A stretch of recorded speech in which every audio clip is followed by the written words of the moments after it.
जनाब स्पीकर, मगर 75 साल गुजरने के बावजूद आइन के साथ खिलवाड़ा होता रहा। इस मुल्क में एक से ज्यादा मर्तबा मार्शल लॉ आए और वो कई दिहाइयों वो मार्शल लॉ इस मुल्क के ऊपर वो कायम रहे, मुसल्लत रहे, जिसके नतीजे में जनाब स्पीकर पाकिस्तान 2 लख्त भी हुआ और जमहूरियत का पौधा वो उतना ताकतवर ना हो सका जितना कि उसको होना चाहिए था। और ये पार्लियामान वो उसकी जो नशोनुमा, उसकी ताकत वो उस तरह सामने उभर के ना आ सकी जिस तरह कि उसको आना चाहिए था। जनाब स्पीकर, आज अगर हम कुर्ब जवार में नजर दौड़ाएं जनाब स्पीकर, तो वो ममालिक जो हमसे बहुत पीछे रह गए थे या बहुत पीछे थे, आज तरक्की की दौड़ में वो हमसे आगे निकल चुके हैं। जनाब स्पीकर, जनाजा निकल रहा था।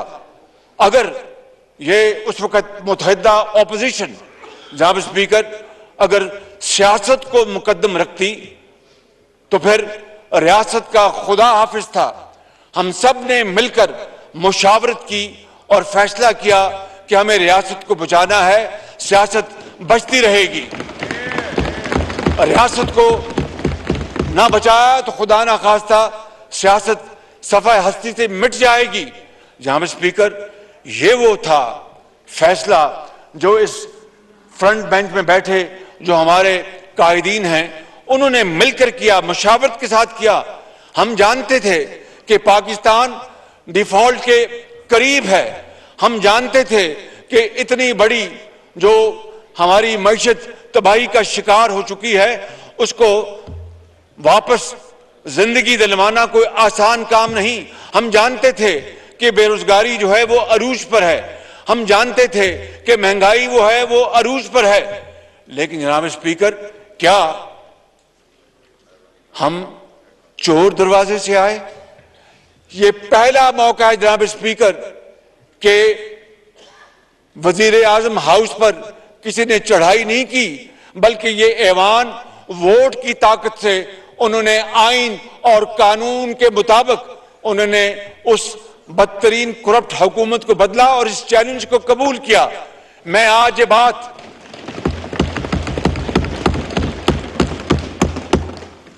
तो मैं जानता था कि ये फूलों की सेज नहीं है, ये कांटों का एक बहुत खारदार ये एक सफर है।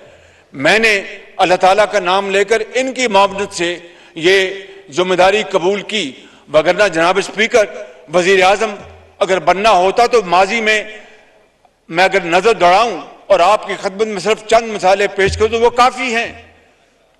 1993 में एक बल्कि 92 में एक सदर थे, आज इस दुनिया में नहीं है, लिहाजा कोई इस दुनिया से चला जाए तो उसके बारे में बात नहीं करनी चाहिए, ना मैं करूंगा। लेकिन उस गुफ्तगू के एक नहीं, एक से ज्यादा लोग उसके गवाह हैं।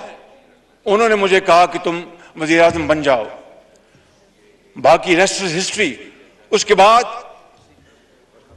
जनरल मुशर्रफ जो जिंदा हैं, उन्होंने मुझे कहा कि तुम वजीर आजम बन जाओ, रेस्ट इज हिस्ट्री।